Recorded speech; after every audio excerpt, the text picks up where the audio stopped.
सतनाम श्री वाहिगुरु साहिब जीओ। परम सन्मानियो गुरु रूप गुरु खालसा साध संगत जी, वाहिगुरु जी का खालसा वाहिगुरु जी की फतेह।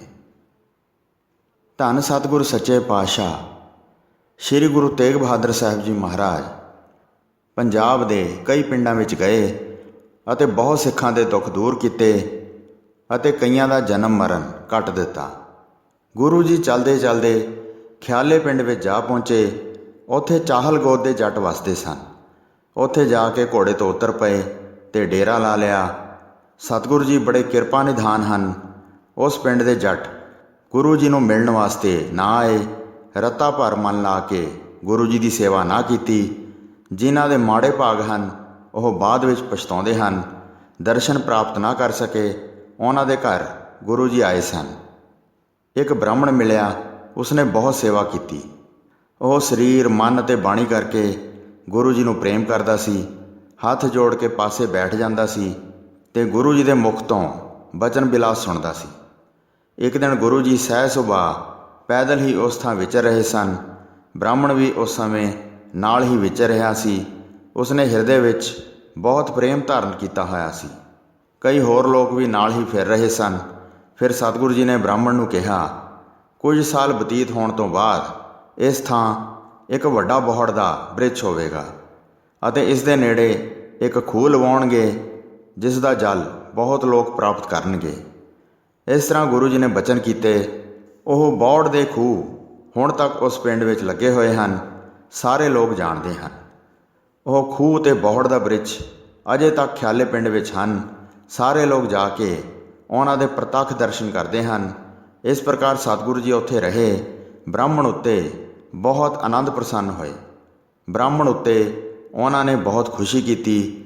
ਲੋਕ ਪ੍ਰਲੋਕ ਵਿੱਚ ਆਨੰਦ ਸਹਿਤ ਰਿਹਾ। ਗੁਰੂ ਜੀ ਨੇ ਫਿਰ ਉੱਥੋਂ ਡੇਰਾ ਕੂਚ ਕੀਤਾ।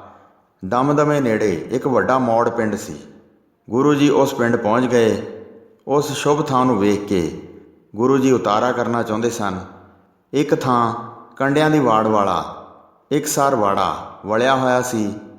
ਉੱਥੇ ਇੱਕ ਥਾਂ ਤੋਂ ਕੁਝ ਕੰਡੇ ਹਟਵਾਏ ਅਤੇ ਡੇਰੇ ਸਹਿਤ ਗੁਰੂ ਜੀ ਵਿੱਚ ਪ੍ਰਵੇਸ਼ ਕਰ ਗਏ।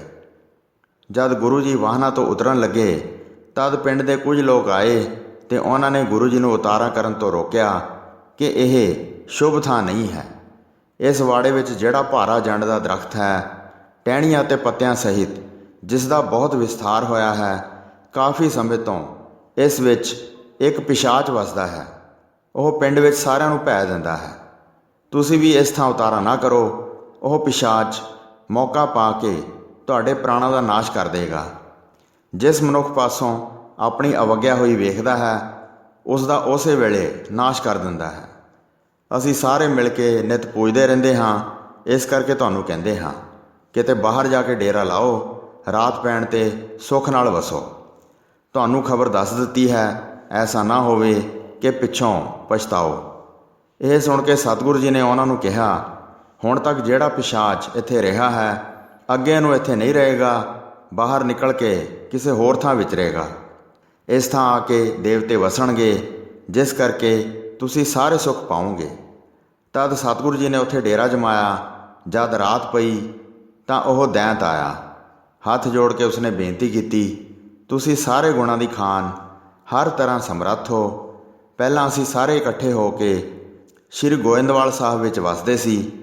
ਸ਼੍ਰੀ ਗੁਰੂ ਅੰਗਦ ਦੇਵ ਜੀ ਸ਼੍ਰੀ ਗੁਰੂ ਅਮਰਦਾਸ ਜੀ ਨੂੰ ਹਿੱਤ ਨਾਲ ਕਹਿਣ ਲੱਗੇ, ਗੋਇੰਦਵਾਲ ਜਿਹੜਾ ਥੇਹੋ ਪਿਆ ਹੈ ਉਹ ਗੋਇੰਦੇ ਨੇ ਝੂਠਾ ਕਰਮ ਕੀਤਾ ਸੀ, ਇਸ ਲਈ ਸਾਰਾ ਉੱਜੜ ਗਿਆ ਹੈ। ਹੁਣ ਤੁਸੀਂ ਜਾ ਕੇ ਉਸ ਥਾਂ ਨੂੰ ਵਸਾਓ। ਸਾਡੇ ਹੱਥਾਂ ਦੀ ਇਹ ਛਟੀ ਹੱਥ ਵਿੱਚ ਧਾਰਨ ਕਰ ਲਓ। ਭੂਤ ਪ੍ਰੇਤਾਂ ਦਾ ਉੱਥੇ ਲੱਖਾਂ ਦਾ ਦਲ ਰਹਿੰਦਾ ਹੈ। ਛਟੀ ਵੇਖ ਕੇ ਭੱਜਣਗੇ ਅਤੇ ਉਹ ਥਾਂ ਛੱਡ ਕੇ ਚਲੇ ਜਾਣਗੇ। ਸ਼੍ਰੀ ਗੁਰੂ ਅੰਗਦ ਦੇਵ ਜੀ ਦਾ ਹੁਕਮ ਮੰਨ ਕੇ ਉੱਥੇ ਸ਼੍ਰੀ ਗੁਰੂ ਅਮਰਦਾਸ ਜੀ ਆਏ ਅਤੇ ਸਾਨੂੰ ਸਾਰਿਆਂ ਨੂੰ ਭਜਾ ਦਿੱਤਾ। ਮਾਲਵੇ ਦੇਸ਼ ਵਿੱਚ ਇੱਧਰ ਸਭ ਆ ਗਏ। ਕਈਆਂ ਨੇ ਬਠਿੰਡੇ ਆਦਿ ਵਸ ਕੇ ਸੁੱਖ ਪਾਇਆ। ਹੁਣ ਤੁਹਾਡਾ ਇਸ ਦੇਸ਼ ਵਿੱਚ ਆਉਣਾ ਹੋਇਆ ਹੈ। ਸਾਡੇ ਵਾਸਤੇ ਇਹ ਗੱਲ ਬੜੀ ਦੁਖਦਾਈ ਹੈ। ਮੈਂ ਦਿਲ ਵਿੱਚ ਬਹੁਤ ਡਰ ਧਾਰਨ ਕੀਤਾ ਹੈ। ਅਸੀਂ ਹੁਣ ਕਿੱਥੇ ਜਾ ਕੇ ਵਸੀਏ? ਕਿਰਪਾ ਕਰਕੇ ਸਾਨੂੰ ਉਹ ਦੇਸ਼ ਦੱਸ ਦਿਓ। ਸ਼੍ਰੀ ਗੁਰੂ ਜੀ ਨੇ ਕਿਹਾ, ਇੱਕ ਸਮਾਂ ਆਵੇਗਾ, ਇਸ ਤਰ੍ਹਾਂ ਕਈ ਸਾਲ ਬੀਤ ਜਾਣਗੇ, ਇੱਕ ਪੁਰਖ ਇਸ ਦੇਸ਼ ਆਵੇਗਾ, ਉਹ ਬਠਿੰਡੇ ਵਿੱਚ ਜਾ ਕੇ ਪ੍ਰਵੇਸ਼ ਕਰੇਗਾ, ਉਹ ਉੱਥੋਂ ਸਾਰੇ ਦੈਂਤਾਂ ਨੂੰ ਕੱਢੇਗਾ। ਜਦੋਂ ਉਹ ਹੋਵੇਗਾ, ਤੁਹਾਡੇ ਵਸਣ ਵਾਸਤੇ ਦੇਸ਼ ਦੇਵੇਗਾ। ਗੁਰੂ ਜੀ ਦਾ ਇਸ਼ਾਰਾ ਧੰਨ ਧੰਨ ਸ਼੍ਰੀ ਗੁਰੂ ਗੋਬਿੰਦ ਸਿੰਘ ਸਾਹਿਬ ਜੀ ਮਹਾਰਾਜ ਵੱਲ ਸੀ, ਜਿਨ੍ਹਾਂ ਨੇ ਬਾਅਦ ਵਿੱਚ ਬਠਿੰਡੇ ਜਾ ਕੇ ਸਾਰੇ ਦੈਂਤਾਂ ਨੂੰ ਉੱਥੋਂ ਕੱਢ ਦਿੱਤਾ। ਫਿਰ ਇਹ ਗੁਰੂ ਜੀ ਤੋਂ ਸੁਣ ਕੇ ਨਮਸਕਾਰ ਕਰਕੇ ਚਲੇ ਗਿਆ। ਸ਼੍ਰੀ ਗੁਰੂ ਜੀ ਨੇ ਪਲੰਗ 'ਤੇ ਸੌਂ ਕੇ ਸੁੱਖ ਪ੍ਰਾਪਤ ਕੀਤਾ, ਆਰਾਮ ਨਾਲ ਸੌਂ ਕੇ ਰਾਤ ਬਤੀਤ ਕੀਤੀ। ਫਿਰ ਹਨੇਰਾ ਦੂਰ ਹੋਇਆ ਅਤੇ ਸਵੇਰ ਹੋ ਗਈ। ਸੋ ਸਾਧ ਸੰਗਤ ਜੀ, ਇਸ ਤਰ੍ਹਾਂ ਗੁਰੂ ਜੀ ਭੂਤਾਂ ਪ੍ਰੇਤਾਂ ਨੂੰ ਭਜਾ ਕੇ ਉਸ ਥਾਂ ਨੂੰ ਪਵਿੱਤਰ ਕਰ ਦਿੰਦੇ ਸਨ ਅਤੇ ਸਿੱਖੀ ਦਾ ਪ੍ਰਚਾਰ ਕਰਦੇ ਸਨ ਅਤੇ ਸੰਗਤ ਨੂੰ ਨਾਮ ਬਾਣੀ ਨਾਲ ਜੋੜਦੇ ਜਾਂਦੇ ਸਨ ਅਤੇ ਉਹਨਾਂ ਦੇ ਜਨਮ ਮਰਨ ਦੇ ਸਾਰੇ ਦੁੱਖ ਕਲੇਸ਼ ਕੱਟ ਦਿੰਦੇ ਸਨ। ਹੋਈਆਂ ਭੁੱਲਾਂ ਚੁੱਕਾਂ ਦੀ ਖਿਮਾ ਬਖਸ਼ਣੀ ਜੀ। ਦਾਸ ਨੂੰ ਆਗਿਆ ਦਿਓ।